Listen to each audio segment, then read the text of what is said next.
50 ਕਿੱਲੇ ਸਨ ਉਹਦੇ ਨਾਮੇ ਕਰ ਛੜੇ ਨੇ। ਆਪਣੇ ਹੱਥ ਆਪੇ ਹੀ ਵੱਢ ਕੇ ਤੇ ਮੈਂ ਦੇ ਬੈਠਾ ਉਧਰ।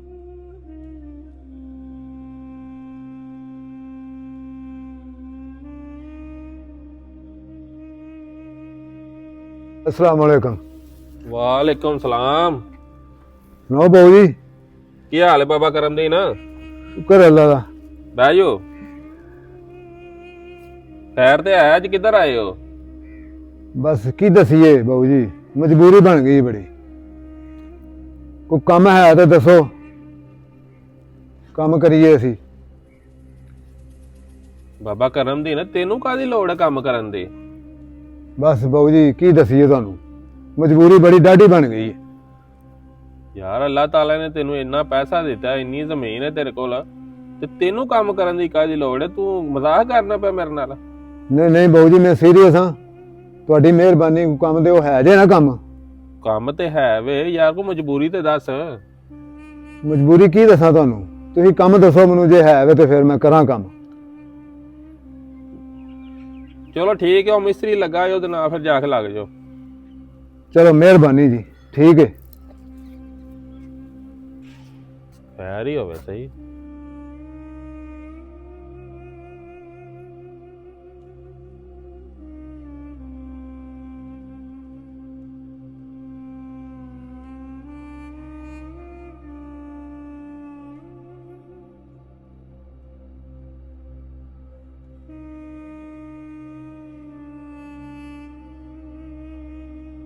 हाँ जी बाबू जी, हाँ जी बाबा जी।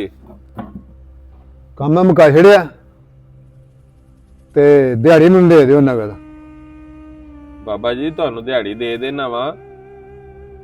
मैं तुहाडे को सवेरे भी पूछया ते तुसीं मैनूं कुछ दस्सिया नहीं है। दसो सही मजबूरी की बन गई है तुहानू? बस बाबू जी की दसां तुहानू, तुहानू पता है मेरा मुंडा एक सी, हाँ जी। ਉਹਦਾ ਵਿਆਹ ਕੀਤਾ अच्छा। है ते ਉਹ ਪੈਲੀ ਜਿਹੜੀ ਸੀ ਨਾ, ਉਹ ਮੈਂ ਉਹਦੇ ਨਾਵੇਂ ਲਾ ਬੈਠਾ ਤੇ ਉਹਨਾਂ ਨੇ ਦੋਨਾਂ ਸਾਨੂੰ ਜੀਆਂ ਨੂੰ ਬਾਹਰ ਕੱਢ ਛੜਿਆ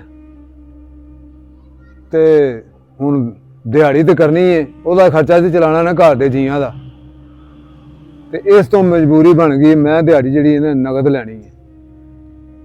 ਤੁਹਾਡੀ ਮਿਹਰਬਾਨੀ। 50 ਕਿੱਲੇ ਸਨ ਉਹਦੇ ਨਾਵੇਂ ਕਰ ਛੜੇ ਨੇ। ਆਪਣੇ ਹੱਥ ਆਪੇ ਹੀ ਵੱਢ ਕੇ ਤੇ ਮੈਂ ਦੇ ਬੈਠਾ ਉਧਰ। ਪੈਸਾ ਤੇ ਮੇਰੇ ਕੋਲ ਵਾਕਈ ਬੜਾ ਹੈ। ਤੇ ਬਾਬਾ ਤੈਨੂੰ ਪਹਿਲਾਂ ਨਹੀਂ ਸੀ ਪਤਾ? ਬਸ ਫਿਰ ਬੜਾ ਸਿਆਣਾ ਵੀ ਬੰਦਾ ਹੋਵੇ ਤੇ ਉਹ ਵੀ ਧੋਖਾ ਖਾ ਜਾਂਦਾ। ਮੈਂ ਉਹਦੇ ਪਿਆਰ ਦੇ ਵਿੱਚ ਪਾਗਲ ਹੋ ਕੇ ਉਹ ਪੈਲੀ ਉਹਨੂੰ ਦੇ ਬੈਠਾ ਤੇ ਉਹ ਮੇਰੇ ਵਾਸਤੇ ਤੇ ਉਹ ਮੁਸੀਬਤ ਬਣ ਗਈ। ਤੇ ਤੂੰ ਬਾਬਾ ਕੋ ਚਾਰ ਜੀ ਭਾ ਕੇ ਤੇ ਉਹਦੇ ਨਾਲ ਕੋਈ ਗੱਲ ਕਰਨੀ ਸੀ। ਹੁਣ ਗੱਲ ਕਰਨ ਦਾ ਟਾਈਮ ਹੀ ਨਹੀਂ ਹੈ, ਜਦ ਉਹਦੇ ਨਾਂ ਲੱਗ ਗਈ ਹੈ। ਉਹ ਜਦੋਂ ਜੋ ਦਿਲ ਕਰੇ ਕਰੇ। ਜੇ ਕਿਸੇ ਨੂੰ ਆਖਾਂ ਤੇ ਉਹ ਕਹਿੰਦੇ ਨੇ ਮੈਨੂੰ ਝੂਠਾ ਕਰਦੇ ਨੇ, ਤੇ ਤੂੰ ਪਹਿਲਾਂ ਦੱਸਦਾ ਸਾਨੂੰ। ਇਹ ਤਾਂ ਫਿਰ ਤੇਰੇ ਨਾਲ ਜ਼ਿਆਦਤੀ ਹੋਈ ਹੈ ਬੜੀ। ਬਸ ਬਾਊ ਜੀ ਇਸੇ ਤਰ੍ਹਾਂ ਹੀ ਹੈ। ਤੁਸੀਂ ਇਸ ਤਰ੍ਹਾਂ ਕਰੋ, ਮੇਰੀ ਮਜਬੂਰੀ। ਇਹ ਤੇ ਫਿਰ ਜਿਹੜਾ ਨਾ, ਇਹ ਤੇ ਲੋਕਾਂ ਨੂੰ ਸਮਝਣਾ ਚਾਹੀਦਾ ਕਿ ਜਿਉਂਦਿਆਂ ਜੀ ਕਿਸੇ ਨੂੰ ਸ਼ਾਇਦ ਨਹੀਂ ਦੇਣੀ ਚਾਹੀਦੀ। ਆਏ ਮੇਰੇ ਜਿਹੜੇ ਭਰਾ ਜ਼ਿਮੀਂਦਾਰ ਨੇ, ਇਹ ਉਹਨਾਂ ਨੂੰ ਕੰਨ ਹੋ ਜਾਣੇ ਚਾਹੀਦੇ ਨੇ ਕਿ ਔਲਾਦ ਨੂੰ ਜਿਹੜਾ ਨਾ ਇਸ ਤਰ੍ਹਾਂ ਨਾ ਕਰੋ। ਆਪਣੀਆਂ ਬਾਹਾਂ ਆਪਣੇ ਹੱਥ ਵੱਢ ਕੇ ਉਹਨਾਂ ਨੂੰ ਪਹਿਲਾਂ ਨਾ ਦਿਓ। ਆਪਣਾ ਆਪ ਸਹੀ ਜ਼ਿੰਦਗੀ ਗੁਜ਼ਾਰ ਕੇ ਤੇ ਫਿਰ ਉਹਨਾਂ ਨੂੰ ਕਹੋ ਹੈ ਤੁਹਾਡਾ ਹੀ ਹੈ, ਪਰ ਕਿਸੇ ਟਾਈਮ ਨਾਲ ਦਵੋ। ਸਹੀ ਗੱਲ ਹੈ। ਨਹੀਂ ਬਾਬਾ ਇਹ ਤਾਂ ਬੜੀ ਜ਼ਿਆਦਾ ਮੇਰੇ ਵੱਲ ਵੇਖ ਕੇ ਪਿਛਲੀ ਉਮਰੇ ਤੂੰ ਦਿਹਾੜੀ ਕਰੇਂਦਾ। ਬਸ ਫਿਰ ਮਜਬੂਰੀ ਹੈ ਬਾਊ ਜੀ, ਕਰਨੀ ਦਿਹਾੜੀ। ਘਰ ਦਾ ਖਰਚਾ ਤੇ ਚਲਾਣਾ ਹੈ ਨਾ, ਉਹਨੂੰ ਤੇ ਕੋਈ ਸੋਚ ਨਹੀਂ। ਉਹਨੂੰ ਸੋਚ ਕਰਦੇ ਜਿਹਨੇ ਤੁਹਾਨੂੰ ਵਡੇਰੀ ਉਮਰੇ ਘਰੋਂ ਬਾਹਰ ਕੱਢ ਛੜਿਆ। ਬਸ ਵੇਖ ਲਓ ਪੁੱਤਰ ਹੈ ਫਿਰ ਵੀ। ਕਿਉਂ ਰਹਿੰਦੇ ਕਿੱਥੇ ਹੋ? ਰਹਿੰਦੇ ਕਿੱਥੇ, ਹਾਲੇ ਤੇ ਰਿਸ਼ਤੇਦਾਰਾਂ ਦੇ ਘਰ ਆ। ਤੇ ਕਿੰਨੇ ਕੁ ਦੇਰ ਰੱਖਣ ਦਿਓ? ਮਕਾਨ ਕਿਰਾਏ ਤੇ ਲੱਭਦੇ ਫਿਰਨੇ ਆ, ਜਦੋਂ ਲੱਭ ਗਿਆ ਫਿਰ ਇਸੇ ਤਰ੍ਹਾਂ ਹੀ ਅੱਲਾ ਵਾਰਸ ਹੈ। ਚਲੋ ਤੁਹਾਡੀ ਮਿਹਰਬਾਨੀ, ਤੁਸੀਂ ਮੈਨੂੰ ਦਿਹਾੜੀ ਨਗਦ ਦੇ ਦਿਓ। ਠੀਕ ਹੈ।